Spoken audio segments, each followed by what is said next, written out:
Assalamualaikum everyone. Welcome to DK Study Hub. Today is session number 5 and I'm here with the two new topics. So without wasting any time, let's begin. So first of all, our first we have a very detailed topic today. It is called economic system. Basically, economic system has four types. So it is very detailed. All of these types have demerits and merits. So it's gonna be lengthy. So I'm covering two types today, and then I'm gonna cover the rest of the types tomorrow in session number 6. So, what is economic systems? Well, in English, economic systems are the structure of production, allocation of resources in the economic system, and distribution of outputs. It is the institution and their social relation engaged in allocation, production, and distribution of resources and scarce resources. As we all know, our country and the whole world cannot be run without economic system. So yes, economic system is the thing which is designed for making the proper productions in the country, the proper structured production, allocation of resources, inputs and outputs, and and then distribution among the country of these resources. So hopefully you can understand what I'm saying. And in Urdu, we can say that economic systems uh, are the systems in which हम लोग production करते हैं, अ, और उसकी structure बनाते हैं production का, land, labour, capital, और ये सारी चीज़ें हम अपने 4 फैक्टर ऑफ प्रोडक्शंस लगाते हैं। देन उसके बाद हम लोग इसके अंदर एलोकेशन करते हैं रिसोर्सेज की, स्ट्रक्चर ऑफ प्रोडक्शन करते हैं, बनाते हैं पूरा, एंड देन उसके बाद इसके अंदर इनपुट लगाते हैं। फिर जब हमारा आउटपुट आता है, प्रोडक्शन हो जाती है, तो फिर हमारा एक आउटपुट निकल के आता है। उसके बाद हम लोग उस आउटपुट की डिस्ट्रीब्यूशन करते हैं, मतलब हम लोगों ने प्रॉपरली एक गुड्स अपने कंट्री में बनाए, और फिर उसके बाद हमने किस किस तरह से उसको अमंग द सोसाइटी और अमंग द कंट्री डिस्ट्रीब्यूट करना है, लोगों के दरमियान वो गुड्स एंड सर्विसेज और वो प्रोडक्शन। तो वो हमारा इकोनॉमिक सिस्टम होता है। हमारी स्कार्स रिसोर्स, जो मैंने लास्ट टॉपिक में भी बताया था कि स्कार्स मतलब लिमिटेड, तो लिमिटेड रिसोर्सेज को हम कैसे यूटिलाइज करके हम लोग ऑप्टिमम लेवल पे जाकर अपना प्रोडक्शन और डिस्ट्रीब्यूशन का प्रोसेस कंप्लीट कर सकते हैं। That is called economic system. और फिर इसकी जो है, जैसे मैंने अभी आपको बताया है, इट हैज़ 4 टाइप्स, और आज हम लोग 2 टाइप डिस्कस करेंगे। तो सबसे पहली जो टाइप है इसकी, वो है कैपिटलिज्म। तो आइए इसको डिस्कस करते हैं। कैपिटलिज्म क्या है? It is an economic system in which most property, land, capital, labour is privately owned. It has limited governmental interference. It has ownership and production are completely done by themselves. Capitalism क्या है कि economic system है एक, सबसे पहला जो हमारा economic system है, जिसके अंदर जो भी लैंड, लेबर, कैपिटल, जो भी फैक्टर ऑफ प्रोडक्शन है, वो प्राइवेटली ओन्ड होते हैं। इसके अंदर बहुत ही लो या लिमिटेड गवर्नमेंटल इंटरफेरेंस होती है, मतलब गवर्नमेंट जो है वो इसके अंदर बहुत कम इंटरफेयर करती है। और प्राइवेटली ओनरशिप, जो प्राइवेटली ओन करते हैं चीज़ों को, वो इसको मैनेज करते हैं और एलोकेट करते हैं। तो दिस इज कॉल्ड कैपिटलिज्म। मतलब गवर्नमेंट जो है अपना कोई रोल प्ले नहीं करती, सारी प्राइवेट कंपनीज होती हैं जो प्रोडक्शन करती है, एलोकेशन ऑफ रिसोर्सेज करती हैं, और गवर्नमेंट का बहुत थोड़ा सा रोल होता है इसके अंदर।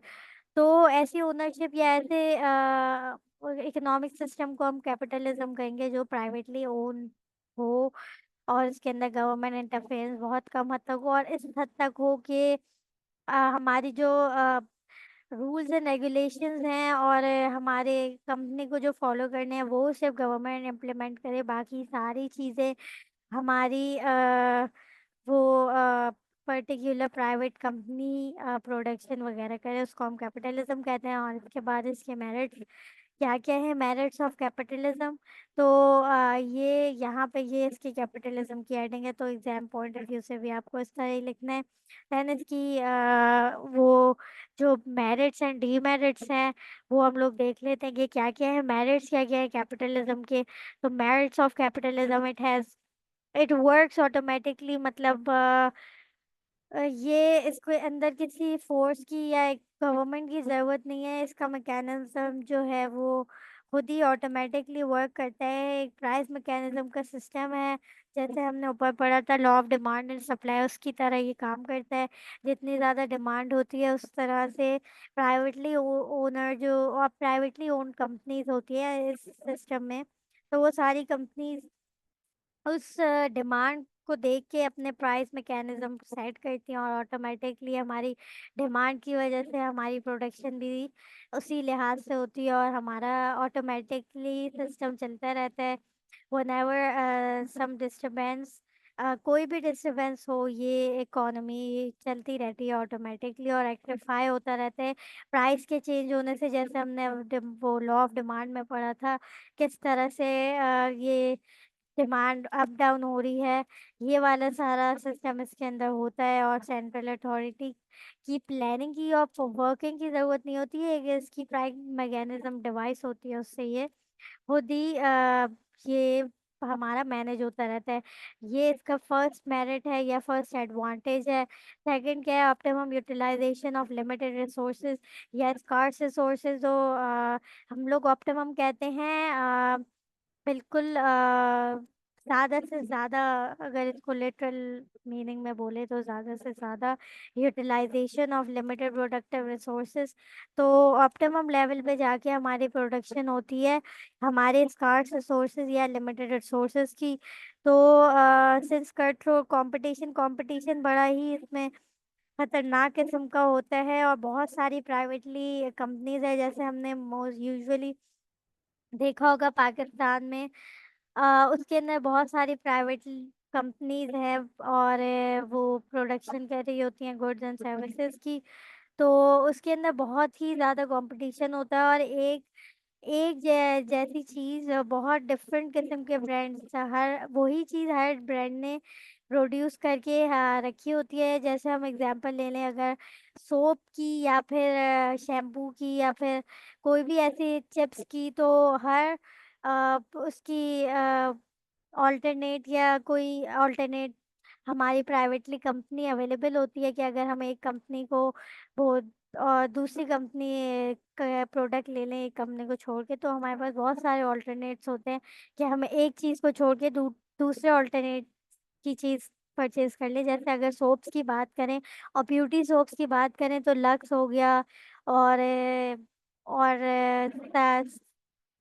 और भी बहुत सारे हैं, पर्ल है, और सईद गनी है, बहुत सारे ऐसे प्रोडक्ट्स हैं जो अल्टरनेट्स है हमारे सोप के।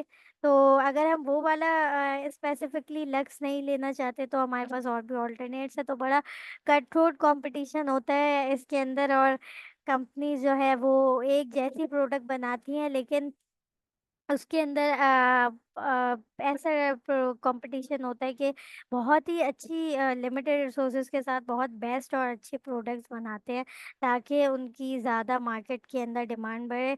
तो इस वजह से हमें बेस्ट क्वालिटी प्रोडक्ट मिलती है, और लिमिटेड रिसोर्सेज भी बेस्ट बेस्ट यूटिलाइज होते हैं। तो इसीलिए ऑप्टिमम यूटिलाइजेशन हो रही होती है कि लिमिटेड रिसोर्सेज है, लेकिन सारे जो कंपनीज हैं वो वह अपनी यूटिलाइज कम रिसोर्सेज में भी फुल यूटिलाइज कर रही हैं उसको, और अपनी बेस्ट से बेस्ट प्रोडक्ट बना रही है, क्योंकि मार्केट में बहुत ज़्यादा कंपटीशन है।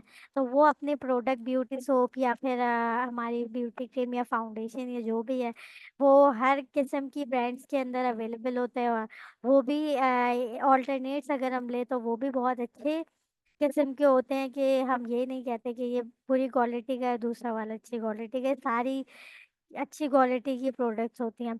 और थर्ड जो हमारा मेरिट है, और जिसे हम एडवांटेज भी कहते हैं, मेरिट या एडवांटेज, तो वो क्या है, वो ये है कि इनकरेजेस हायर परफॉर्मेंस। क्योंकि एंटरप्रेन्योर जो है, इनकरेजमेंट होती है उनकी कि जो बेस्ट परफॉर्मेंस करता है कंपनीज के अंदर। अगर आप लोगों ने उसकी हायरार्की देखी होगी, तो उसकी बहुत बड़ी हायरार्की होती है। कंपनीज अगर बड़ी बड़ी हो, जैसे हम लोग नॉर्मल यूनिलीवर की बात करें, तो यूनिलीवर की वो बहुत बड़ी हायरार्की है। तो उसके अंदर बहुत सारे वर्कर्स हैं, और उनकी जल्दी जल्दी परफॉर्मेंस बेसिस पे और इन सारी चीज़ों को देखते हुए फौरन हमारी प्रमोशंस वगैरह होती हैं। तो उनको इनकरेजमेंट मिलती है, और वो अपना बेस्ट परफॉर्मेंस देते हैं, स्किल्स अपनी लगाते हैं, ताकि उनको रिवॉर्ड मिले, और उनकी एफर्ट्स की, कैपेबिलिटीज की उनको फौरन से रिवॉर्ड मिलता है। और उनको जैसे मोस्टली कंपनीज के अंदर एम्प्लॉयज ऑफ द मंथ या एम्प्लॉयज ऑफ द ईयर मिलता है। तो ये वाली उनके इनकरेजमेंट होती है, इसलिए वो अपनी बेस्ट से बेस्ट परफॉर्मेंस देते हैं, और अपना हार्ट और ब्रेन दोनों का यूज़ करके बेस्ट रिजल्ट देते हैं। और इससे दोनों को फायदा होता है, कंपनीज को भी, और उस वर्कर और एम्प्लॉय को भी, और एंटरप्रेन्योर्स को भी। तो ये हमारी थर्ड एडवांटेज थी। एंड फोर्थ जो है हमारी इंड्यूस कैपिटल फॉर्मेशन। तो कैपिटलिज्म में लीगल राइट ऑफ प्रॉपर्टीज जो है वो रहती हैं। और अगर एक बंदा, मतलब एक के अंडर में कैपिटल फॉर्मेशन, अगर एक बंदे ने कैपिटल फॉर्म किया है, तो बाकी उससे बहुत सारे लोगों को फायदा होता है। और इसकी जो प्रॉपर्टी होती है वो इसके सन एंड देन सो ऑन चलती चली जाती है, उसको मिलती है। और एंसेस्टर्स को और हेयर्स को। तो पार्ट ऑफ इनकम जो है वो इस तरह बचती है, और इन्वेस्टमेंट वगैरह जो एक बंदे ने इन्वेस्टमेंट की होती है वो पास होती रहती है इनहेरिटेंस को, चलती चली जाती है। इसकी वजह से एक बंदे को फायदा नहीं होता, बल्कि पूरे वो जो उस कंपनी के अंदर इन्वॉल्व हैं लोग, उन सबको फायदा होता है। जिसमें एम्प्लॉयज भी आते हैं, वर्कर्स भी आते हैं, लेबर्स भी आते हैं। तो इन सबको बहुत फायदा होता है कि एक कंपनी अगर बंद हो जाती है तो उसमें बहुत ज़्यादा नुकसान होता है। तो इसलिए इसमें ये फ़ायदा है कि कंपनी टू वो इनहेरिटेंस के तौर पे रिलेटिव्स या जो भी है उनको आगे से आगे हम लोग पास इट ऑन करते रहते हैं वो लोग। और इन्वेस्टमेंट जो है वो वहीं की वही रहती है, और उसको इंक्रीज, मतलब इंक्रीज होती है इन्वेस्टमेंट, डिक्रीज नहीं होती। और बहुत सारे लोगों का इसमें फ़ायदा भी होता है, और इनकम भी अर्न होती है, और इंक्रीज भी होती है। तो ये हमारा फोर्थ एडवांटेज है। फिर encourages innovation and technological progress, क्योंकि प्रॉफिट बहुत ज़्यादा होता है। हर ब्रांड की प्रोडक्ट्स, अगर हम किसी पर्टिकुलर ब्रांड की बात करें, और अगर जैसे मिल्क पैक है, ऑलपर्स है, और अगर हम ड्राई मिल्क की बात करें तो ऑलपर्स हो गया, ड्राई मिल्क जो सेल करता है, और मिल्क पैक हो गया, कुमेल्क हो गया, और भी बहुत सारी प्रोडक्ट्स है, नीडो है। तो ये सारी प्रोडक्ट्स क्या है कि बहुत अच्छी और हाई क्वालिटी प्रोडक्शन करती है। तो इससे क्या होता है कि फिर इन लोगों को प्रॉफिट होता है, और हर हमारी जो प्रोडक्ट है, हर प्रोडक्ट बिक रही होती है। तो ज़्यादा से ज़्यादा प्रोडक्ट बिकती है मार्केट के अंदर, तो फिर एंटरप्रेन्योर्स को फ़ायदा होता है, और फिर वो अपनी इन्वेस्टमेंट को और बढ़ाते हैं, और अपने इनोवेशंस करते हैं, टेक्नोलॉजिकल प्रोग्रेस होती है, जिससे जो हमारी इकोनॉमी सिस्टम है, इकोनॉमिक सिस्टम है, उसके अंदर स्टैंडर्ड ऑफ लिविंग भी इंक्रीज होता है। आ, इ- इ- वो जो कंपनी में काम करे उनका भी, और जो ओवरऑल लोग हैं उनका भी स्टैंडर्ड ऑफ लिविंग इंक्रीज होता है। क्योंकि समहाउ हमारे जो मोस्टली पॉपुलेशन होती है वो इसके अंदर इन्वॉल्व होती है कंपनीज में, और वो वहाँ जॉब कर रहे होते हैं।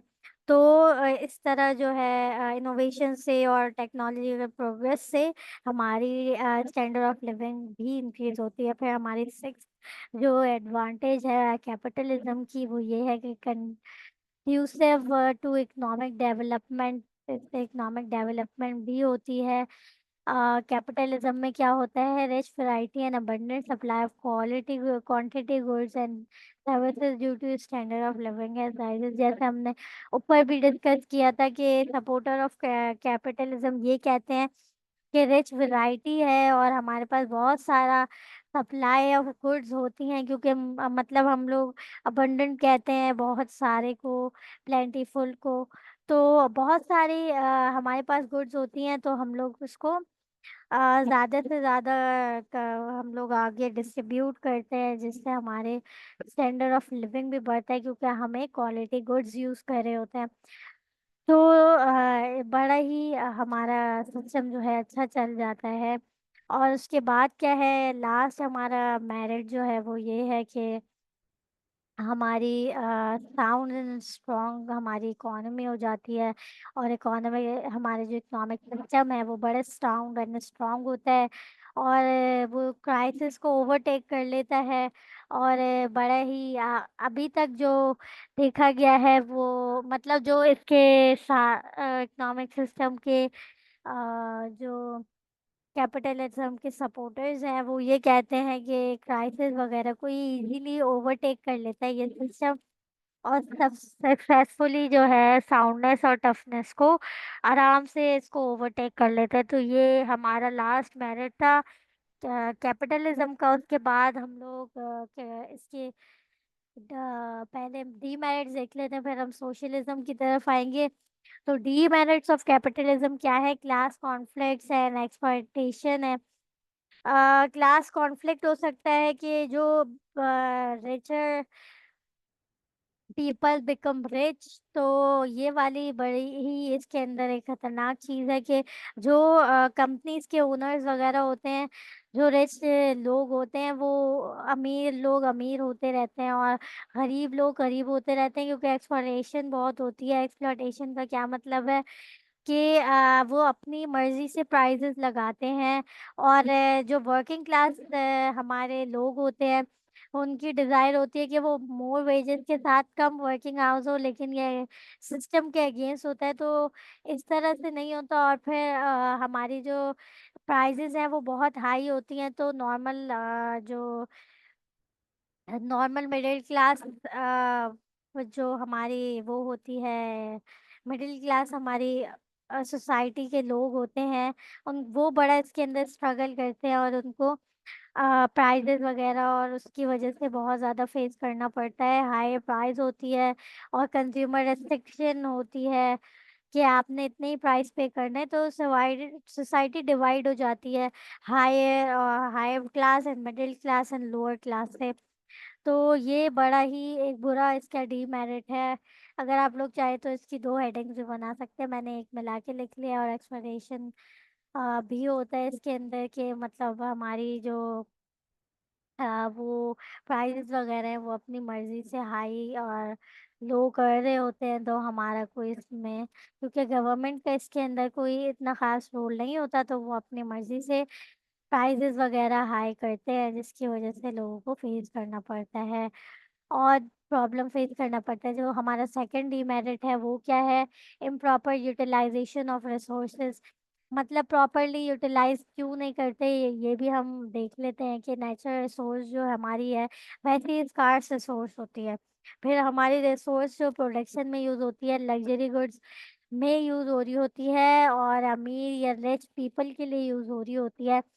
तो वो लोग तो इजीली परचेज कर लेते हैं, लेकिन बहुत सारे ऐसे लोग हैं और हमारी क्लास है जो नेसेसरी आइटम्स और डेयरी, मतलब इसके अंदर मोस्टली हमारी जो कंपनीज हैं वो रिचर रिचर क्लास को ज़्यादा टारगेट करती हैं और लग्जरी प्रोडक्ट्स बनाती हैं, जिसकी वजह से जो हमारी बेसिक नीड्स हैं सोसाइटी की वो नेग्लेक्ट होती हैं, और हमारी रिसोर्सेज सफिशेंटली नहीं हम लोग इसको एलोकेट कर पाते, जिसकी वजह से हमारी मिडिल एंड लोअर क्लास जो होती है वो बहुत ज़्यादा स्ट्रगल करती है। हमारी थर्ड जो डिमेरिट है वो ये है कि इनस्टेबिलिटी आ जाती है और डिप्रेशन की तरफ चला जाता है हमारा इकोनॉमिक सिस्टम।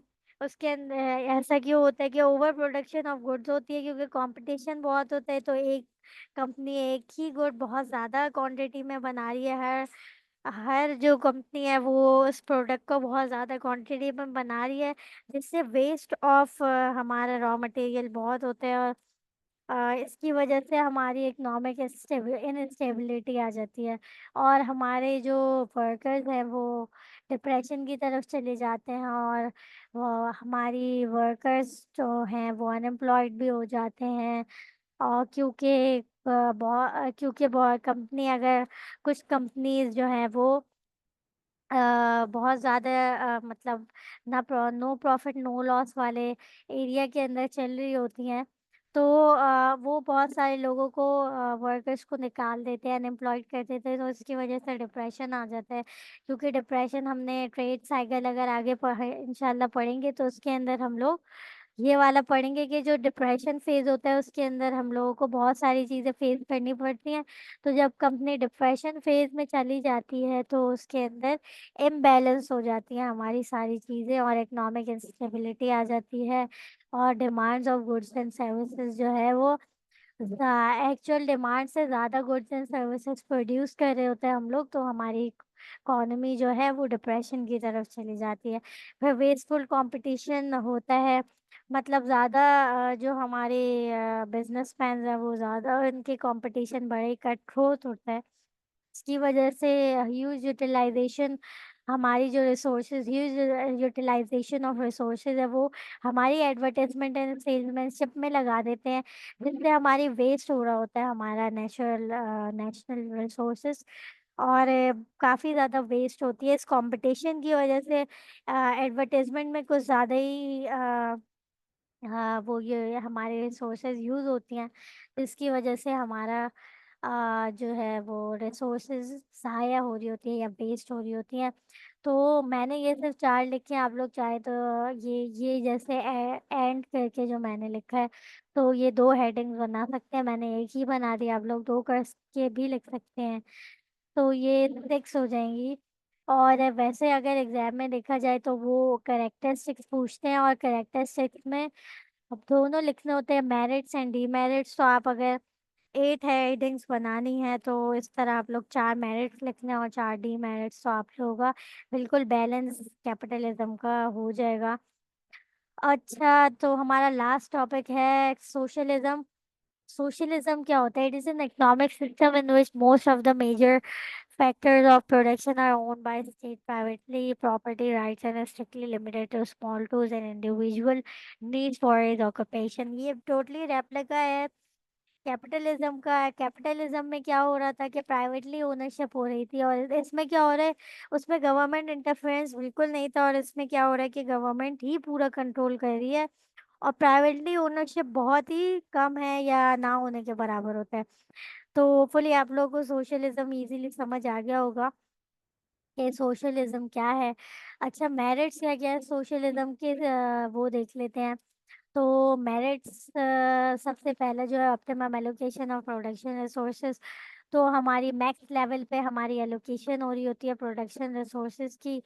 सोशलिज्म में प्रोडक्शन जो है हमारी बिल्कुल मैक्स लेवल पे जाके होती है, क्योंकि हमारी गवर्नमेंट पूरी चीज़ें डील कर रही होती है, और पूरा हमारा फैक्टर ऑफ प्रोडक्शन वगैरह देख रही होती है।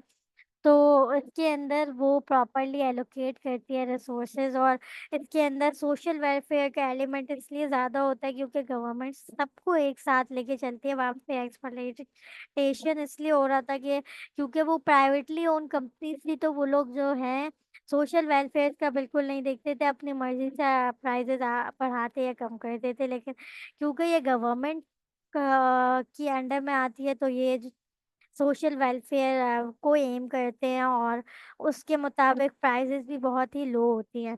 तो ये हमारा ऑप्टिमम एलोकेशन के साथ गवर्नमेंट जो है अपनी अथॉरिटी प्रॉपरली प्री प्लान्ड इसको करके, प्री प्लानिंग के साथ अथॉरिटी इसको एलोकेट करते हैं प्रोडक्शन को, देन इसको डिस्ट्रीब्यूशन करते हैं और सोशल वेलफेयर के साथ करते हैं। मतलब लो क्लास जो हमारे लोग होते हैं, लोग उसको ज़्यादा प्रमोट करती है और सोशल वेलफेयर देते हैं उसको, जो अफोर्ड नहीं कर सकते। तो सेकंड हमारा जो मेरिट है सोशलिज्म का वो ये है कि possibility of rapid economic growth.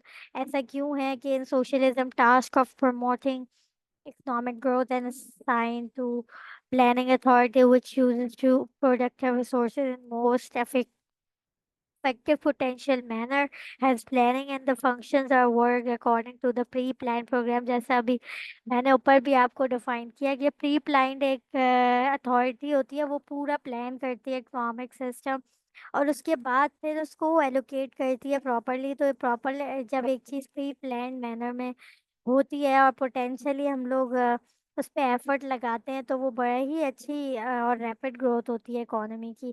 तो ये हमारा सेकंड मेरिट है सोशलिज्म का। फिर थर्ड क्या है, fullest and efficient use of productive capacity. इसके अंदर क्या है कि हमारी एफिशिएंट यूज ऑफ कोई चीज़ ज़ाया नहीं हो रही है, सब fullest and efficient way use of productive capacity है। मतलब सारी चीज़ें जो है वो पूरी तरीके से हमारी एफिशिएंट वे में एलोकेट हो रही हैं और उससे हमारी नेशन को भी फायदा है और हमारी पर्टिकुलर जो क्लासेस और इंडिविजुअल है उन गवर्नमेंट जो है मोस्टली बजाय इसके कि एक पर्टिकुलरली क्लास जैसे कि कैपिटलिज्म में हो रहा था कि वो रिच या फिर हाई क्लास जो हमारी सोसाइटी है उसको वो टारगेट कर रहे थे।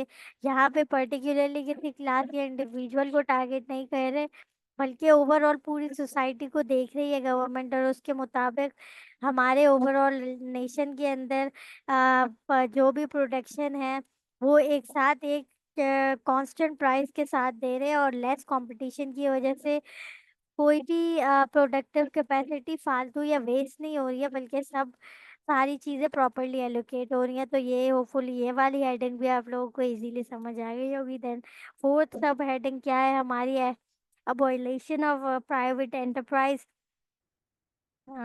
तो वो क्या है, there is no private enterprise instead production is carried by state will also fix the price. अभी मैंने ये भी आपको ऊपर ही मेंशन कर दिया था कि कोई प्राइस का ऊपर नीचे या आगे पीछे नहीं कर रहे होते। एक ही एक फिक्स प्राइस होती है, उसके ऊपर ही गवर्नमेंट आपको हर चीज़ प्रोवाइड कर रही होती है।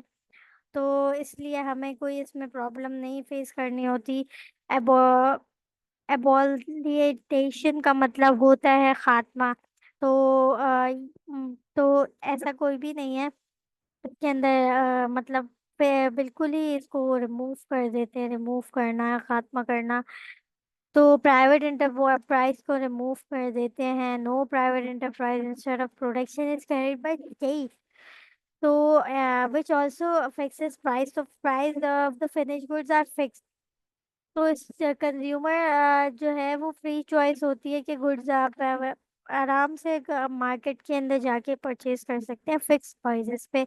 ना ऐसा होगा कि एक प्राइस बहुत हाई है एक की लो है, तो इस तरह कुछ नहीं होता। सारी प्राइसेस इक्वल ही डिस्ट्रीब्यूट हो रही होती हैं, तो हमारे पास फ्रीली हम चॉइस कर सकते हैं। देन फिफ्थ है हमारे पास सोशल सिक्योरिटी थिंग्स वो are essential for individual health and training. Social security का इसमें एलिमेंट होता है कि इंडिविजुअल की हेल्थ भी देखते हैं, ट्रेनिंग भी देखते हैं। लोएस्ट या फ्री के अंदर लोगों को ट्रेनिंग देते हैं और वो जो हमारे एम्प्लॉयज़ वगैरह होते हैं उनको इंश्योरेंस देते हैं और एक्सीडेंट वगैरह के केसेस में या सिकनेस या रिटायरमेंट या ओल्ड एज रिटायरमेंट पे ओल्ड एज पेंशन वगैरह या ओल्ड एज बेनिफिट वगैरह भी देते हैं इस इकोनॉमिक सिस्टम में। और मेडिकल अलाउंस वगैरह और मेडिटेशन फैसिलिटीज वगैरह, मतलब ये पूरी सोसाइटी को लेके साथ चल रहे होते हैं। तो ये इसका एक और मेरिट है सोशलिज्म का। और फिर लास्ट जो इसका मेरिट है वो ये है economic equality and social justice. it aims social justice and distribution of national income। क्योंकि ये एक गवर्नमेंट काम कर रही होती है तो इसे पता होता है कि नेशनल इनकम वगैरह और क्या है, तो वो सबको साथ लेके चलते हैं और सोशल इनजस्टिस हो रहा होता है, distribution of national income properly होता है और इकोनॉमिक इनक्वालिटीज जो है वो रिड्यूस हो जाती हैं और इनकम और वेल्थ जो है लोगों के इंक्रीज होती है। और ये जो एक्सप्लॉइटेशन जो मैंने अभी पर बताया कि प्राइजेस वगैरह के अंदर आगे पीछे, और लालच, लालच में जैसे प्राइवेट ओन जो करते हैं कंपनीज को, वो आगे पीछे कर रहे होते हैं, तो ऐसा कुछ नहीं होता। This is not allowed in socialism. अच्छा जी, तो इसके मेरिट्स तो हमने देख लिया, अब इसके डीमेरिट्स जल्दी से देख लेते हैं, फिर हम लोग इसको वाइंड अप करेंगे। तो डीमेरिट्स क्या क्या है? इनएफिशिएंसी है फर्स्ट हमारा डीमेरिट। तो इनएफिशिएंसी में क्या है? Government planners are usually inefficient in preparing the economics plans and running a business, therefore much time is wasted and output is reduced। तो क्या है, गवर्नमेंट प्लानर्स जो है मोस्टली इनएफिशिएंट होते हैं प्लानिंग करने में, और बिजनेस रन करने में। तो ये बहुत ज़्यादा टाइम वेस्ट करते हैं प्लानिंग में, फिर आउटपुट इसकी वजह से बड़ा ही प्रॉब्लम होती है, फिर आउटपुट जनरेट होने में भी, और आउटपुट भी रिड्यूस हो जाता है। सेकेंड हेडिंग जो है हमारी, मैंने बहुत दो दो लाइन लिखी हैं, लेकिन अगर आप लोग अपने रजिस्टर्स में इसको कॉपी करेंगे तो ये होपफुली 3 से 4 लाइंस होंगी।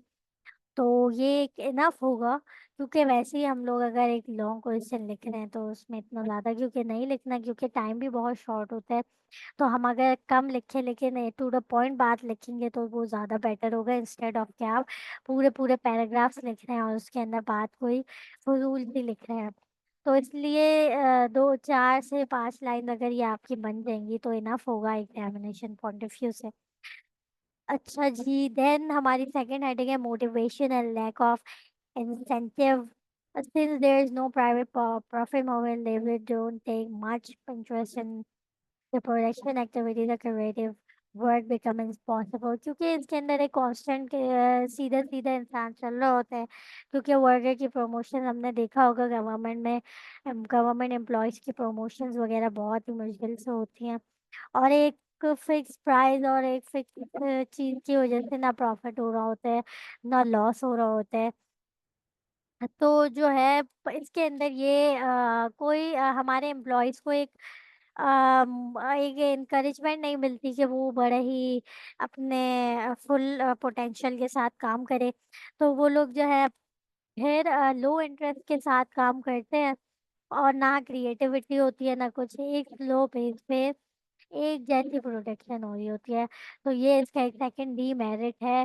फिर थर्ड क्या हमारा डीमेरिट है? Loss of consumer sovereignty. तो इसका क्या मतलब है? लॉस ऑफ कंज्यूमर सोवर्निटी, तो अगर हम वैसे देखें तो लॉस ऑफ कंज्यूमर इंडिविजुअलिटी हम कहेंगे, अगर इसको हम इजी वर्ड्स में बोलें तो कंज्यूमर जो है वो मतलब एक बाउंड हो जाता है गवर्नमेंट की चीज़ें लेने के लिए, और उसको बहुत ही मतलब लिमिटेड उसके पास चॉइसेस होती है। तो वो एक फिक्स प्राइस पे बड़ी ही लिमिटेड सी चीज़ें खरीद सकता है, और इसकी जो लिबर्टी है या इंडिविजुअलिटी है वो बिल्कुल छिन के रह जाती है, और वो सिर्फ एक ही पेज पे एक ही जैसी चीज़ जिसका बस एक जिसे कहेंगे मीडियोकर लेवल की ये गुड होती है, और वो उसको कंज्यूम करता रहता है। तो वो उसकी मतलब कोई अपनी एक चॉइस नहीं रहती कि वो अगर एक चीज़ को छोड़ के दूसरा ऑल्टरनेट कर ले, क्योंकि सारी चीज़ें गवर्नमेंट ने ही प्रोड्यूस की होती है। तो ये इसका थर्ड डीमेरिट था। मिसलोकेशन ऑफ रिसोर्सेज है। मिसलोकेशन ऑफ रिसोर्सेज में क्या है कि प्रोडक्शन एक्चुअल डिमांड को देख के नहीं हो रही होती, और हमारे जो गुड्स हैं वो वेस्ट होते हैं, और storage of other goods are, और शॉर्टेज की वजह से प्रोडक्शन बहुत हल्की होती है, क्योंकि एम्प्लॉयज़ का जो है वो ध्यान बहुत ही कम होता है। हमारी लो इंटरेस्ट होता है, इसलिए हमारी डिमांड को वो फुलफिल नहीं कर पाते, जिसकी वजह से शॉर्टेज हो जाती है और डिससेटिस्फैक्शन ऑफ डिमांड हो जाती है।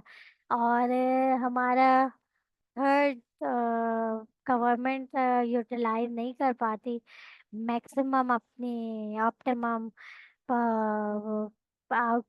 ऑप्टिमम आउटपुट कंट्री के अंदर, और मैक्सिमम बेनिफिट भी नहीं ले पाती। उसके बाद है रूल ऑफ ब्यूरोक्रेसी। ये तो बड़ा खतरनाक है फिफ्थ वाला, कि इकोनॉमिक सिस्टम में मोस्टली सिविल सर्वेंट्स वगैरह और ब्यूरोक्रेसी होती है।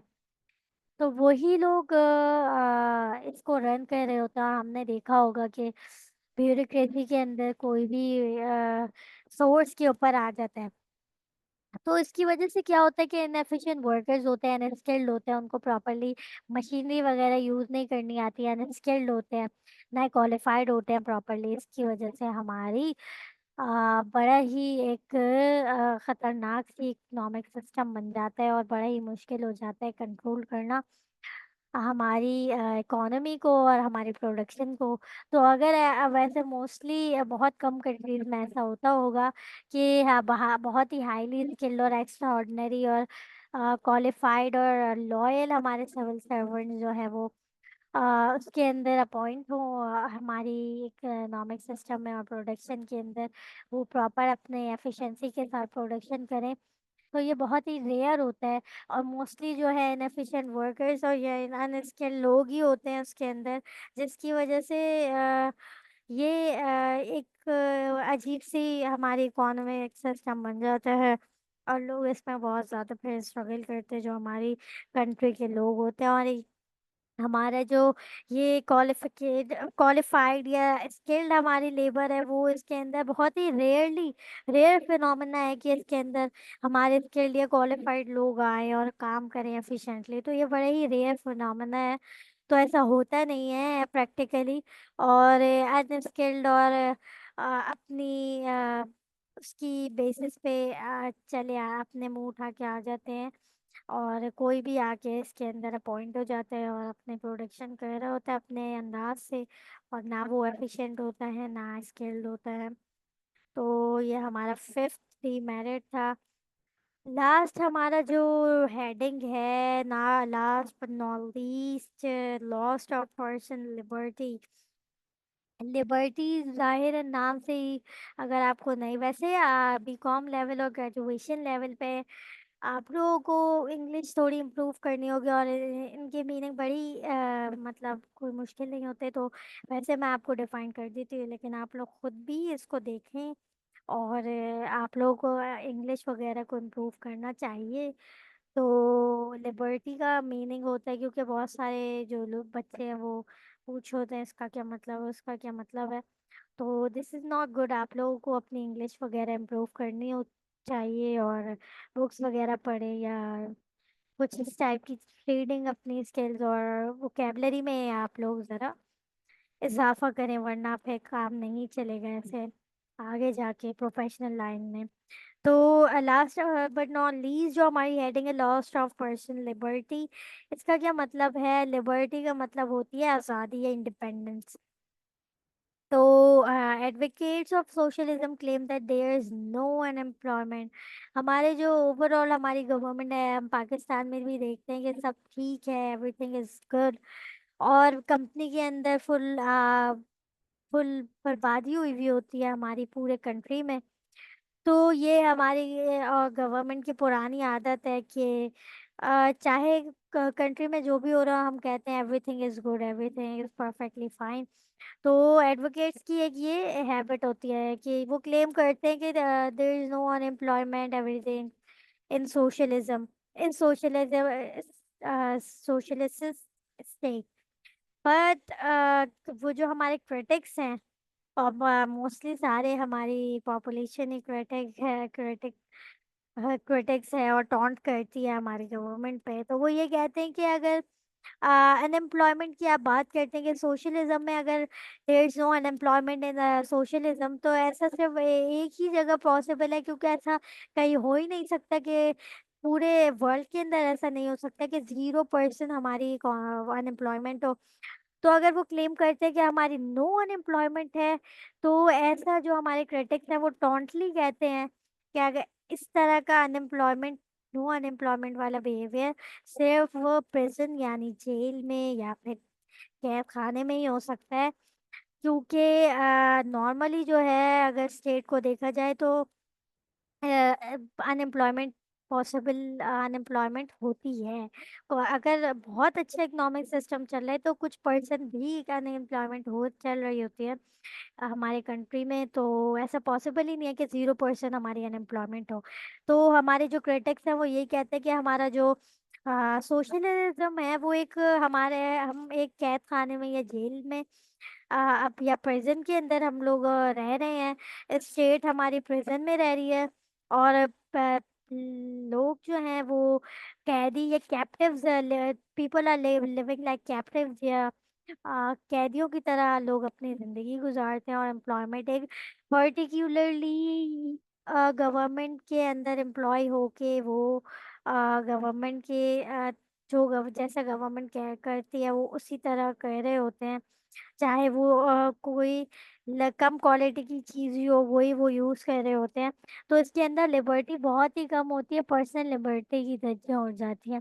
तो this is what the last heading of our topic. तो होपफुली आप लोगों को इजीली समझ आया होगा और मज़ा आया होगा आज के टॉपिक में। और क्योंकि ये भी बहुत इम्पोर्टेंट है कि हमें समझना होगा कि इकोनॉमिक सिस्टम होता क्या है और चलता कैसे है हमारा वर्ल्ड। तो क्या हम इतने बड़े हो गए हैं कि हमें ये पता होना चाहिए कि हमारा जो कंट्री है वो किस किस तरह से चलता है और क्या क्या इकोनॉमिक सिस्टम्स होते हैं। इंशाल्लाह फिर हम लोग दो न्यू इकोनॉमिक जो दो रिमेनिंग टाइप हमारी रह गई हैं इकोनॉमिक सिस्टम की वो हम लोग इंशाल्लाह कल की सेशन में कवर करेंगे।